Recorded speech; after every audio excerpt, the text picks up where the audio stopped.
Amén. Vamos a continuar nuestro estudio del libro de Romanos. En el capítulo 3 nos corresponde, versículo 1 al 8. Vamos a leer la palabra del Señor en el nombre de nuestro Señor Jesucristo. Dice así: ¿qué ventaja tiene, pues, el judío? ¿O de qué aprovecha la circuncisión? Mucho, en todas maneras. Primero, ciertamente que les ha sido confiada la palabra de Dios. Pues qué, si alguno de ellos han sido incrédulos, ¿su incredulidad habrá hecho nula la fidelidad de Dios? De ninguna manera. Antes bien, sea Dios veraz y todo hombre mentiroso, como está escrito, para que seas justificado en tus palabras y venzas cuando fueres juzgado. Y si nuestra injusticia hace resaltar la justicia de Dios, ¿qué diremos? ¿Será injusto Dios que da castigo? Hablo como hombre. En ninguna manera. De otro modo, ¿cómo juzgaría Dios al mundo? Pero si por mi mentira la verdad de Dios abundó para su gloria, ¿por qué aún soy juzgado como pecador? ¿Y por qué no decir, como se nos calumnia, y como algunos cuya condenación es justa afirman que nosotros decimos, hagamos males para que vengan bienes? Amén. Vamos a orar al Señor, le vamos a pedir que Él sea quien nos dirija en esta reflexión de su palabra. Le vamos a pedir que Él nos guíe a toda verdad y a toda justicia. Oremos. Gracias, Señor, por tu palabra, Dios mío, tu palabra que es poderosa, tu palabra que es inerrante, tu palabra que es perfecta, tu palabra que es suficiente, Señor. Es autoritativa y puede traer, Dios mío, a nosotros sabiduría, puede traer alegría, puede traer salvación a nuestros corazones. Y tu palabra es lumbrera, Dios mío.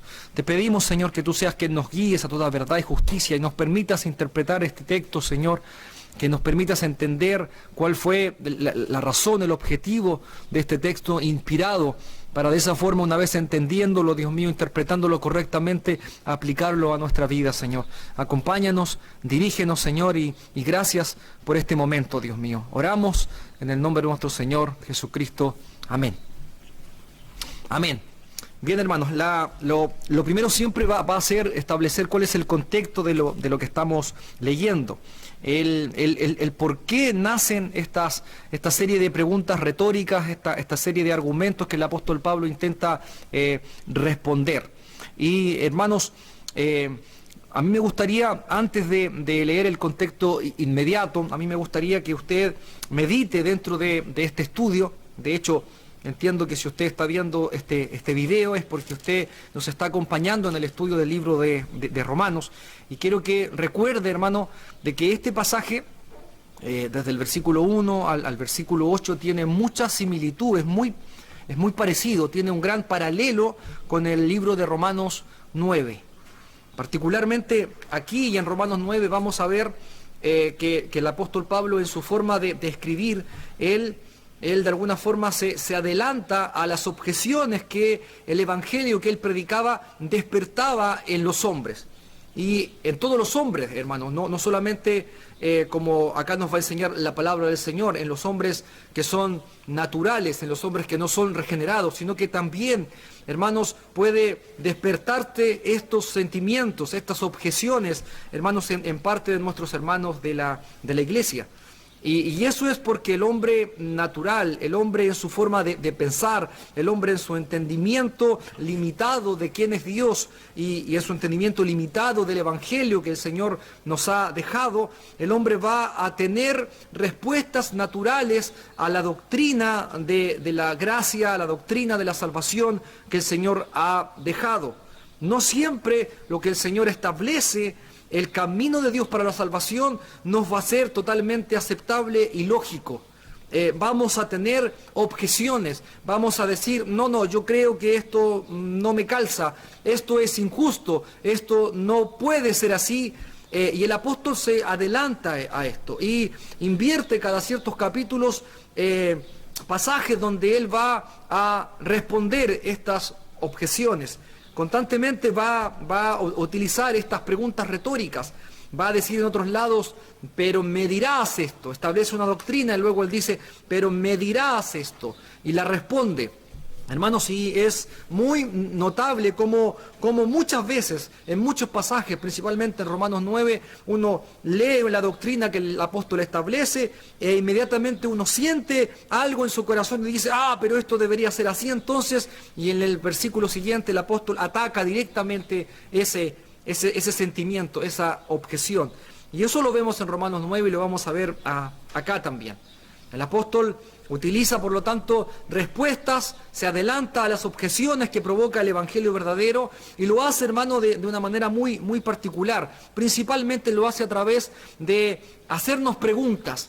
A veces incluso son preguntas retóricas, preguntas que no tienen respuesta, pero que todos entendemos cuál es el significado de lo que el apóstol Pablo está intentando decir. Y en este pasaje se utiliza mucho de eso. Él se va adelantando de manera sistemática a las objeciones que levantarían los hombres y va haciendo una serie de preguntas para establecer su argumento. La primera pregunta, hermano, dice, ¿qué ventaja tiene pues el judío? Y cuando dice pues, quiere decir que esa pregunta está en relación inmediata con el contexto de lo que viene enseñando el apóstol. Y vamos a ver el subtítulo de mi Biblia allí en el versículo 17 del capítulo 2. El título es Los judíos y la ley. Y ahí el Señor va a establecer cómo es esta vana confianza del hombre judío en la ley, en que Dios lo haya llamado él. Y dice, por ejemplo, el versículo 17, y aquí tú tienes el sobrenombre de judío, te apoyas en la ley y te glorías en Dios y conoces su voluntad e instruido por la ley apruebas lo mejor y confías, te apoyas en que eres un guía de los ciegos, luz de los que están en tinieblas. Pero después el apóstol viene a derribar esta vana confianza. Ellos descansaban en este ser judío, en su raza, en tener la ley, descansaban. Y el apóstol luego va a derribar esta confianza que ellos tenían en su raza, en su nación, en ser dueños de esta alianza.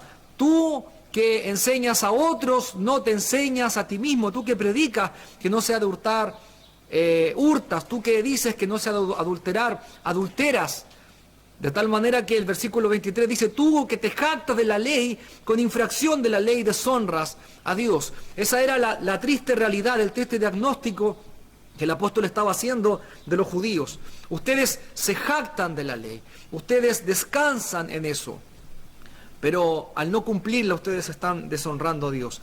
Y el contexto inmediato, los versículos 28 y 29 del capítulo 2, hermanos, van a originar esta pregunta. ¿Qué ventaja tiene, pues, el judío? El versículo 28 dice, pues no es judío el que lo es exteriormente, ni es la circuncisión la que se hace exteriormente, en la carne, sino que es judío el que lo es en lo interior, y la circuncisión es la del corazón, en espíritu, no en letra, la alabanza de la cual no viene de los hombres, sino de Dios.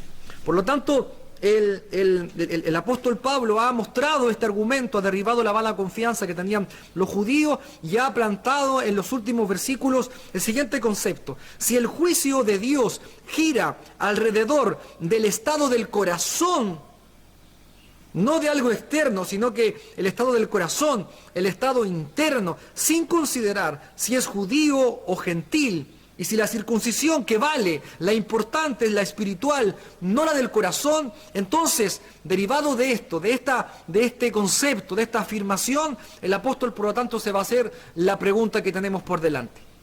Si lo importante es lo interior, si la circuncisión es la del corazón, entonces, ¿qué ventaja tiene, pues, el judío?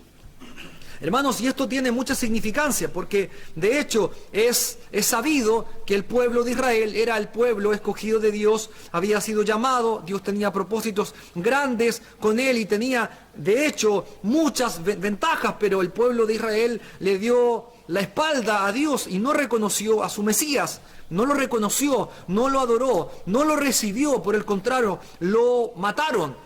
Y por lo tanto, Israel había sido rechazado, Israel había sido endurecido.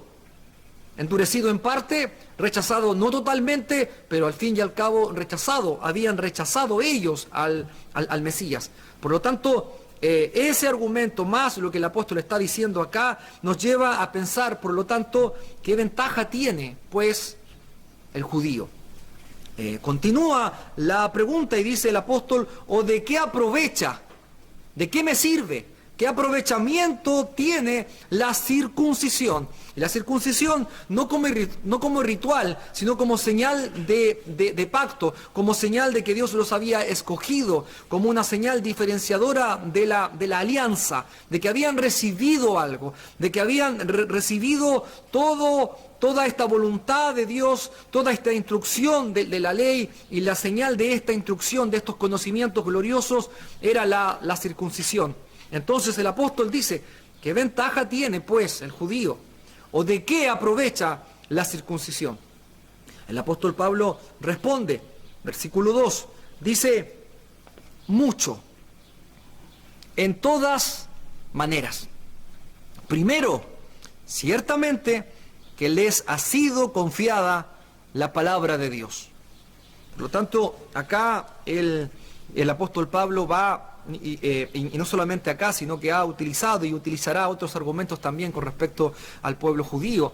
Y de ellos, hermanos, del pueblo judío, de ellos es la alianza, de ellos es el pacto, de ellos son los patriarcas, de ellos, hermanos, son el conocimiento de la ley, de ellos incluso todos los escritores bíblicos son judíos, de ellos incluso es el mismo Mesías. El Mesías es judío. Y acá el apóstol Pablo, tratando de tener un resumen de todo esto, él intentando sintetizarlo, dice, a ver, ¿aprovecha algo? ¿Tiene alguna ventaja el judío? Mucho, mucho. Tiene grandes ventajas de eso, mucho en todas maneras. Tiene muchas ventajas, en todas maneras. Pero el apóstol, intentando sintetizarlo, dice, primero, de manera preeminente, tiene muchas cosas, pero primero, aunque no hubiera nada más, esto es demasiado importante. Primero, ciertamente, con certeza, que les ha sido confiada la palabra de Dios. Así que efectivamente hay una ventaja. Efectivamente, hermanos, hay un aprovechamiento de esto que tiene el pueblo judío. Los gentiles, llamados también a tener un conocimiento verdadero de Dios, recibieron un conocimiento de la creación y de su propia constitución interna. Sin embargo, el judío no andaba a oscuras como andaban ellos, no andaban a tientas como andaban ellos. Tenían la palabra de Dios. Tenían la ley, tenían la escritura, habían recibido de sus padres y por revelación de Dios cuál era el carácter de Dios, qué es lo que agradaba o no agradaba a Dios. Tenían la ley, tenían la escritura. Y por eso el apóstol Pablo dice, aunque no tuvieran nada más, esto ya era suficiente para entender que el pueblo de Israel había sido un pueblo privilegiado. Primero, ciertamente, que les ha sido confiada la palabra de Dios, los oráculos de Dios. Las palabras de Dios, ellos habían recibido. Permítame que haga una aplicación de esto a nuestras vidas, hermanos. A veces nos ponemos a pensar, y en el caso mío, por ejemplo, yo no nací en un hogar cristiano, evangélico, a mí no me enseñaron la palabra de niño. No pude disfrutar de eso que yo intento darle a mis hijos y que muchos de mis hermanos han disfrutado. Papás que han tratado de ser fieles al Señor y que desde muy pequeños ya conocían al Señor y por lo tanto los han llevado a la iglesia, los han traído a la escuela dominical, se han criado en la iglesia corriendo, durmiendo en las bancas, han aprendido a tocar un instrumento de niños, pero principalmente han estado bajo la influencia de la palabra de Dios desde niños. Han escuchado la palabra. Están jugando, pero están escuchando el mensaje de mi pastor. Están jugando, pero están escuchando la palabra de Dios. Por lo tanto, han tenido una instrucción desde niño y la Escritura los puede hacer sabios para la salvación. Y si usted me pregunta, tengo a un niño que va creciendo, que va siendo adolescente y que en algún momento llega a la iglesia, y tengo a alguien que fue criado en la iglesia, que fue instruido en la iglesia y que probablemente aún no conocía al Señor en espíritu y en verdad, pero estuvo ahí, creció, recibió la influencia de la palabra del Señor y ambos, imaginemos que a los 20 años conoce al Señor verdaderamente. Nos preguntamos, ¿tiene alguna ventaja este niño que se crió en la iglesia, yo pudiera decir junto con el apóstol Pablo, mucho, en todas maneras, primero que les ha sido confiada la palabra de Dios. Esta palabra trae fruto. A mí me pasa con mi esposa se crió de niña en la iglesia y por lo tanto a ella le es natural confiar en Dios. Ha visto la mano de Dios, el obrar de Dios en sus papás, los ha visto desde pequeña, ha visto el testimonio, ha visto la fidelidad de Dios y puede por lo tanto de forma más natural, más espontánea confiar en Dios. A mí me cuesta el doble. A mí me cuesta más aún confiar, me cuesta aún más creer, porque vengo con cicatrices, con marcas, porque no he tenido desde pequeño la influencia de la palabra de Dios. Así que, claramente, hermano, incluso en estas aplicaciones, podemos ver que hay diferencias, que no es lo mismo vivir a tientas, a ciegas, que tener la lumbrera de la palabra de Dios en nuestra vida. Este ejemplo nos puede ayudar a entender que efectivamente el judío tenía un aprovechamiento de esto, tenía una ventaja, en todas maneras, una muy grande ventaja. La principal, ciertamente, le fue confiada la palabra, los oráculos, los designios de Dios. Entonces, frente a esta declaración de que efectivamente hay una ventaja al tener esta luz que trae la Escritura, el versículo 3 va a decir, pues que, si algunos de ellos han sido incrédulos, su incredulidad habrá hecho nula la fidelidad de Dios.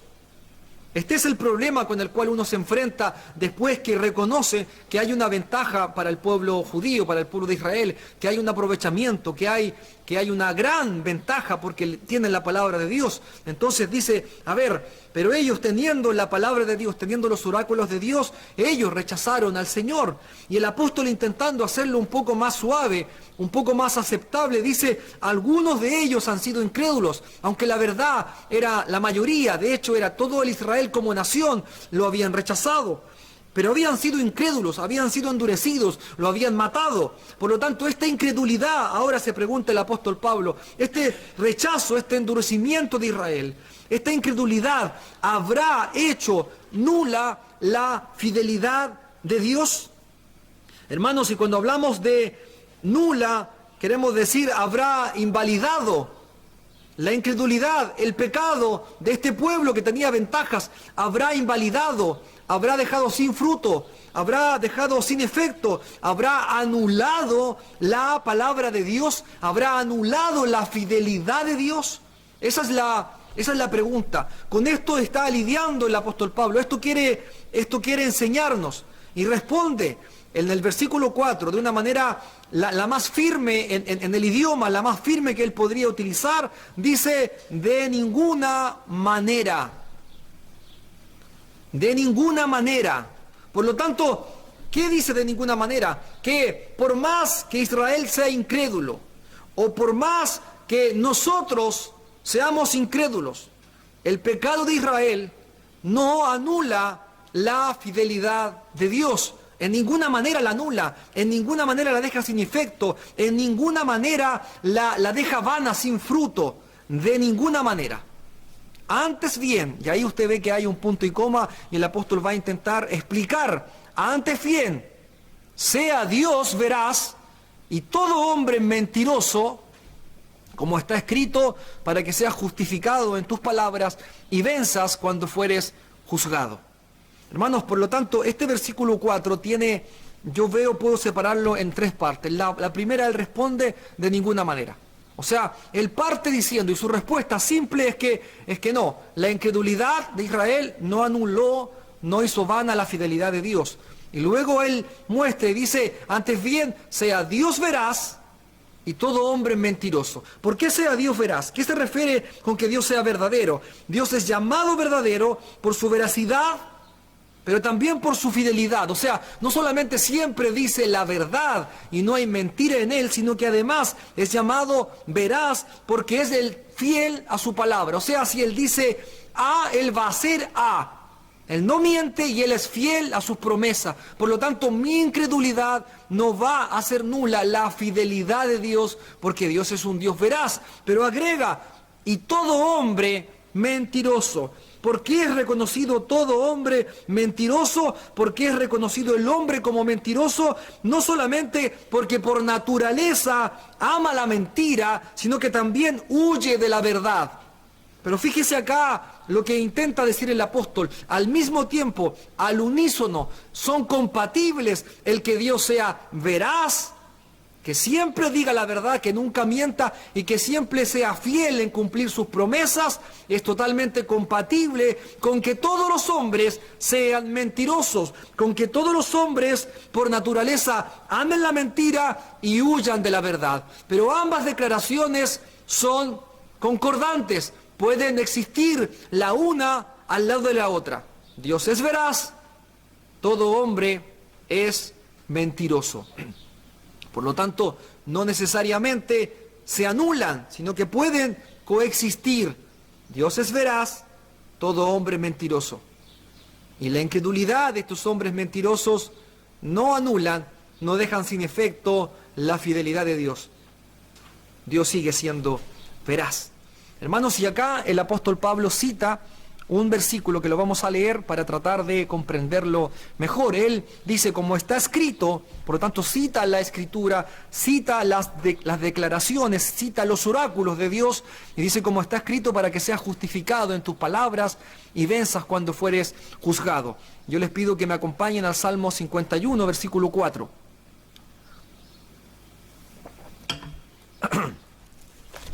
Hermanos, el Salmo 51...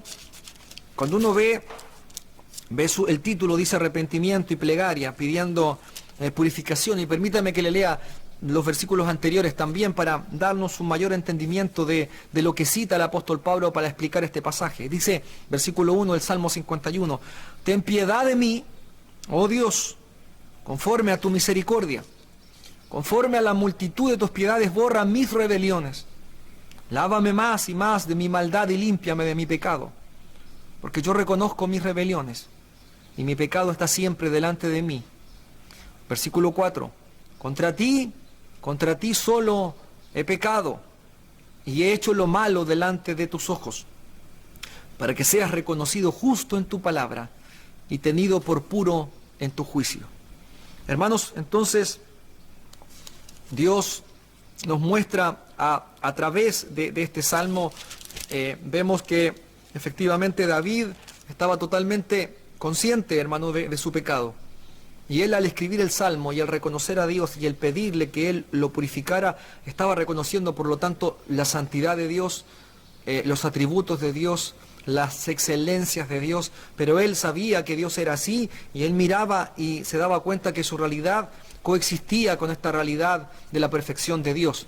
Él decía, Dios es glorioso, perfecto, yo no lo soy, mi pecado está siempre delante de mí, por lo tanto, por favor, borra conforme a la multitud de tus piedades, borra mis rebeliones.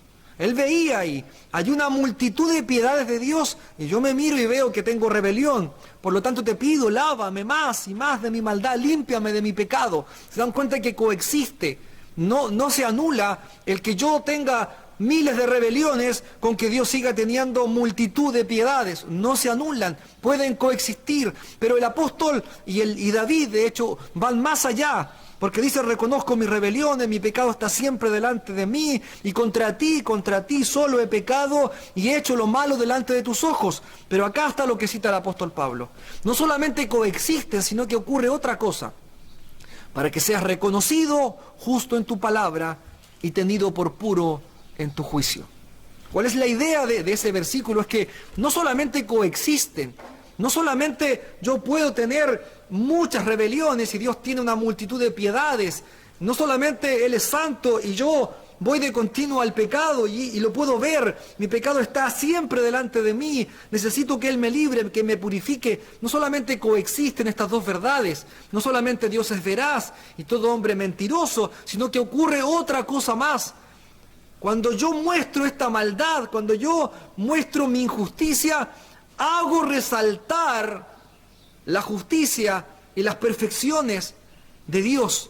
Y resulta que lo hago y lo que desemboca el propósito de esto, el resultado de esto es para Dios termina siendo justificado en sus palabras y Él termina venciendo cuando fuere juzgado.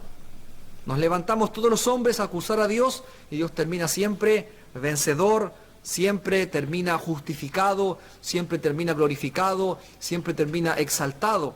Hermanos, y esto es tremendo, hermano. Es tremendo, no solamente coexiste mi incredulidad con su fidelidad, sino que pareciera que la hace resaltar, la engrandece. Cuando uno ve nuestras mentiras, valora más, se aprecia más las perfecciones de la veracidad y de la fidelidad de Dios. Y esa es la idea. Hermanos, de hecho, el versículo 5 nos va a dar luces claras de que efectivamente esa fue la idea, porque viene una afirmación. El versículo 5 no solamente está compuesto de dos preguntas retóricas, sino que muestra una declaración. Versículo 5. Y si nuestra injusticia hace resaltar la justicia de Dios, esa es la afirmación, ese es el hecho, relacionado con lo que venimos leyendo. Esa es una declaración, una afirmación, producto de lo que venimos leyendo. Nuestra injusticia hace resaltar la justicia de Dios. Eso es tremendo, hermanos, eso es glorioso. Nuestra injusticia, nuestra incredulidad no borra, no anula, no hace vana la justicia de Dios, la fidelidad de Dios. No solo coexisten, la hace resaltar, hace que se vea más, hace que sea más notoria, la hace más gloriosa. Y por lo tanto dice, bueno, si nuestra injusticia, hace resaltar la justicia de Dios, ¿qué diremos?, pregunta el apóstol Pablo.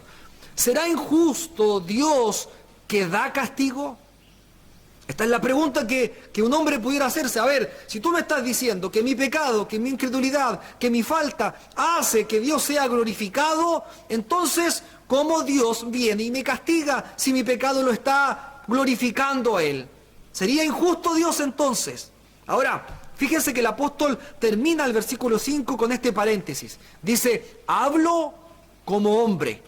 Hablo como hombre. ¿Por qué? Porque lo que está haciendo el apóstol Pablo al hacerse esa pregunta, ¿será injusto Dios que da castigo?, lo que está haciendo es seguir el argumento de un hombre, hermanos, no un hombre lleno del Espíritu Santo, no un hombre regenerado, sino que por el contrario, un hombre corrupto, un hombre que está buscando tentar a Dios, un hombre que está buscando cómo levantarse contra la sabiduría de Dios, un hombre que está intentando ser justificado él y que Dios sea injusto.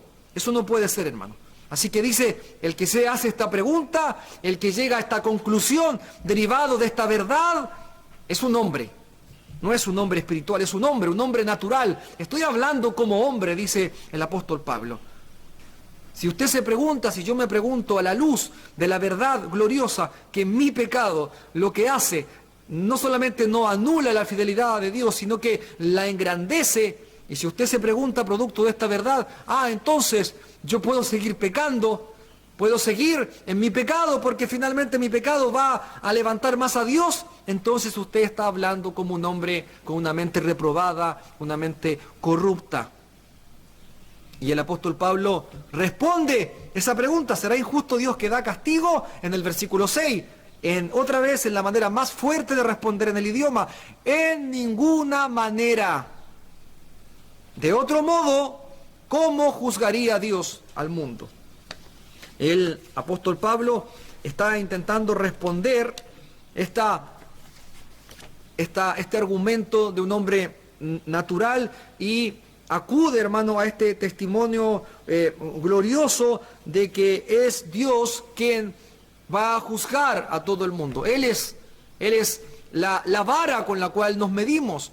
Él es el Dios que va a juzgar a todo el mundo. No hay una medida de justicia mayor que la de Dios mismo. Entonces el apóstol dice, ¿cómo puedes tú cuestionar la justicia de Dios si Dios es aquel que juzgará al mundo? No puede ser un pensamiento correcto de los hombres venir y intentar justificarnos a nosotros mismos y debilitar, acusar de injusto a Dios si Dios es la medida de justicia. Si Dios es el juez justo, no puede ser. Ese es el argumento que utiliza acá el apóstol Pablo, hermano. No tendría, si Dios no condena el pecado, no tendría el fundamento equitativo para juzgar. Eso en ninguna manera puede ser. El apóstol va a continuar, luego del versículo 6, va a decir el versículo 7, otra vez hablando de la misma idea. Pero si por mi mentira la verdad de Dios abundó para su gloria, o sea, la misma idea, si mi justicia, si mi incredulidad, si mi mentira hace que la verdad de Dios abunde para su gloria, ¿por qué aún soy juzgado como pecador? Es el mismo argumento, es la misma línea de idea de los versículos anteriores. Si mi mentira hace resaltar la verdad de Dios, entonces, ¿cómo soy juzgado como pecador? ¿Por qué aún soy juzgado como pecador?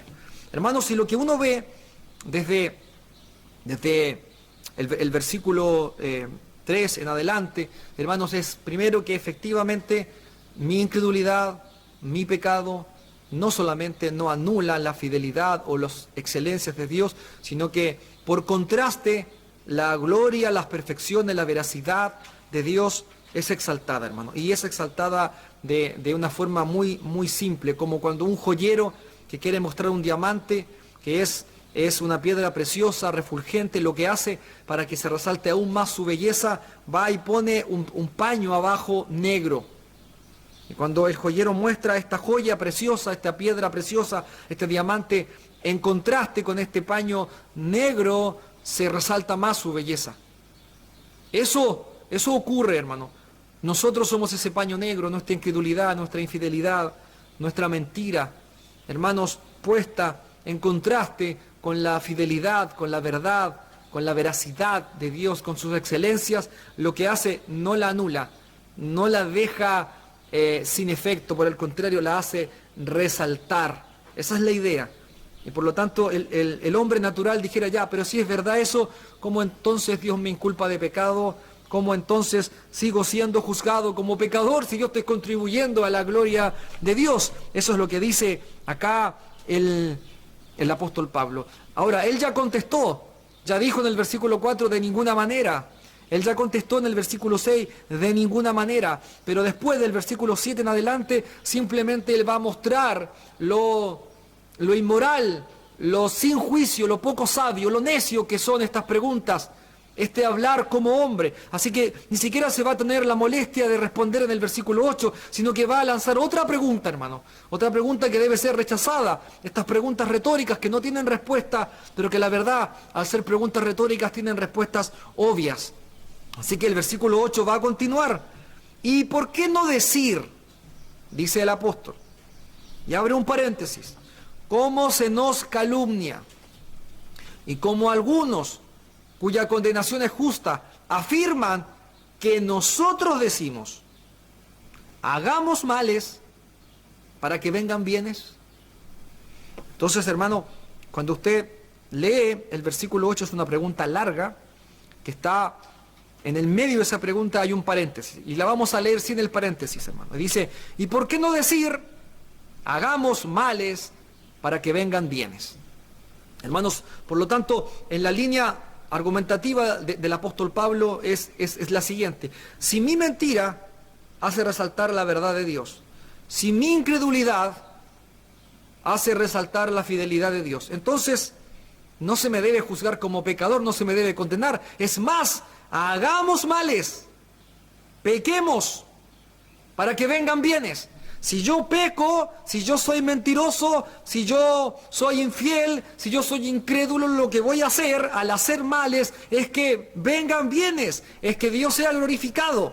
Ese es el argumento terrenal, humano, y el apóstol Pablo no solamente ha dicho en ninguna manera 2 veces, y nos unimos al apóstol Pablo a decir eso, en ninguna manera. El apóstol Pablo en otras citas va a decir, pecaremos, seguiremos pecando para que la gracia abunde, y lo vuelve a decir allí, en ninguna manera. Antes de ese versículo el apóstol Pablo ha argumentado y ha dicho que cuando el pecado abundó, sobreabundó la gracia. Es la misma idea acá. El pecado abundante hace que sobreabunde la gracia. Y el hombre natural, corrupto, pecaminoso, con una mente tenebrecida, dice, entonces, pequemos para que Dios sea más glorificado. Entonces, pequemos para que por contraste Dios sea más glorificado. Hagamos bienes para que vengan males. Respondemos Hermano, junto con el apóstol Pablo, en ninguna manera. Ese es un pensamiento equivocado. Ese es el resultado de un argumento carnal. En ninguna manera. Pero no solo esto, hermano. Cuando vemos el paréntesis, nos vamos a encontrar con otra cosa que el Señor también nos va a enseñar hoy día y nos va a edificar por él. ¿Qué es lo que dice el paréntesis? Dice, ¿cómo se nos calumnia? Coma. Y luego dice la misma idea, como algunos cuya condenación es justa, afirman que nosotros decimos. Hermanos, por lo tanto, había gente ya en ese tiempo que producto del evangelio que el Señor le había encomendado al apóstol Pablo para predicar, porque el apóstol Pablo decía, yo soy Pablo, siervo de Jesucristo, apóstol, apartado de Dios para el evangelio, que había sido anunciado de antemano. Este apóstol que había recibido esta palabra de Dios para compartirla, la verdadera revelación de Dios, donde Dios viene y no por obras, sino que más bien por la gracia de Cristo salva a los hombres. Este evangelio despertaba estos argumentos humanos, carnales, pero no solo eso, sino que despertaba estas acusaciones falsas. El apóstol dice calumnias. Dicen, ellos afirman que nosotros no decimos eso. Nosotros no decimos hagamos males para que vengan bienes. Nosotros establecemos que efectivamente cuando hay abundancia de pecado, Dios viene y sobreabunda la gracia. Nosotros de verdad reconocemos que mi pecado hace glorificar más a Dios, pero no estamos llamando a una falsa liberalidad, no estamos llamando a pecar en ninguna manera. Sin embargo, desde ese tiempo, desde que se predicaba el evangelio en los tiempos de Jesús y en los tiempos de Pablo, el hombre natural, carnal, cuando dice, no es por obra, es por gracia, entonces ustedes me están diciendo que peque y de esa manera puedo seguir siendo salvo. Calumnias en ninguna manera. Cuando establecemos la sola gracia de Dios para la salvación, no estamos dando una licencia para pecar. La doctrina verdadera dice que somos salvos por gracia, no por obras para que nadie se gloríe, pero somos salvos para buenas obras, para andar en las obras buenas que Dios ha preparado de antemano para que anduviésemos en ellas. Por lo tanto, no soy salvo por obras, soy salvo por la gracia de Cristo, pero soy salvo para buenas obras. Soy escogido y he sido predeterminado para ser hecho conforme a la imagen de su Hijo. No soy elegido para vivir una vida pecaminosa, soy elegido para vivir y ser hecho conforme a la imagen de Dios. No hay justificación sin santificación. Y aquel hombre que está viviendo en pecado, que está viviendo como el mundo, que está viviendo en liberalidad, que está viviendo como un mundano, lo más probable es que ese hombre sea un mundano. Aquel hombre que está dando frutos, entonces yo puedo afirmar que ese hombre ha entrado por la puerta. Pero si el hombre no tiene ningún fruto, si el hombre vive en incredulidad, si el hombre vive en pecado, si va en dirección hacia allá, entonces lo más probable es que jamás haya entrado por la puerta. Hermanos, el evangelio de la sola gracia de Dios en ninguna manera, hermano, establece una licencia para pecar. En ninguna manera, hermano. Si alguno nos acusa de eso, entonces es una calumnia. Nosotros no afirmamos eso, hermano. Hermanos, y quiero terminar esto invitándole, hermano, a que haga la siguiente reflexión. El apóstol Pablo sufrió estas calumnias. El apóstol Pablo sufrió estas acusaciones falsas. Hombres, de acuerdo a lo que dice el apóstol Pablo, cuya condenación es justa, afirmaban que ellos decían este tipo de cosas. Hermanos, y por lo tanto, yo me hago la siguiente pregunta para mí.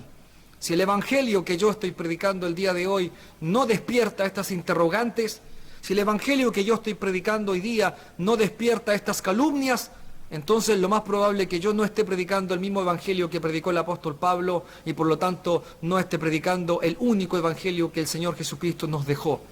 Si mi evangelio, el evangelio que yo comparto, no despierta este tipo de acusaciones falsas, entonces quizás no estoy predicando el evangelio de la gracia de Dios, y de la sola gracia de Dios, sino que quizás la estoy mezclando con filosofías humanas, la estoy mezclando por un evangelio de mérito, estoy mezclando con un evangelio que me pretende mostrar una salvación no solamente por gracia, sino con una mezcla de obras, y eso no puede ser, hermano. Por lo tanto, les invito, hermanos, a que nosotros como iglesia y como predicadores del evangelio tengamos muy en cuenta esto. Oremos al Señor.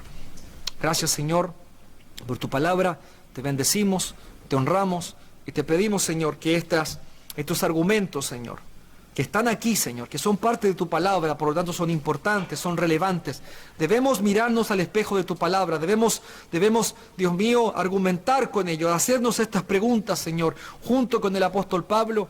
Dios mío, Señor, permite que como iglesia hagamos esto, Señor, que reflexionemos, Dios mío, y que estas verdades que el apóstol Pablo nos comparte, estas verdades gloriosas, de cómo, aunque seamos incrédulos, tú sigues siendo fiel, de cómo incluso nuestro pecado y nuestra mentira, Dios mío, puede hacer resaltar aún más tu perfección, cómo mi imperfección, cómo mi pecado, cómo mi incredulidad, Dios mío, en vez de anular tu verdad, tu soberanía, tu gloria, por el contrario, la hace más patente, la hace más notoria. Señor, eso es glorioso. Dios mío, y te doy gracias por esta verdad y te pido que me permitas ser fiel, Dios mío, a tu palabra, a tu doctrina, a tu evangelio, Señor. Te honro en el nombre de nuestro Señor Jesucristo. Amén.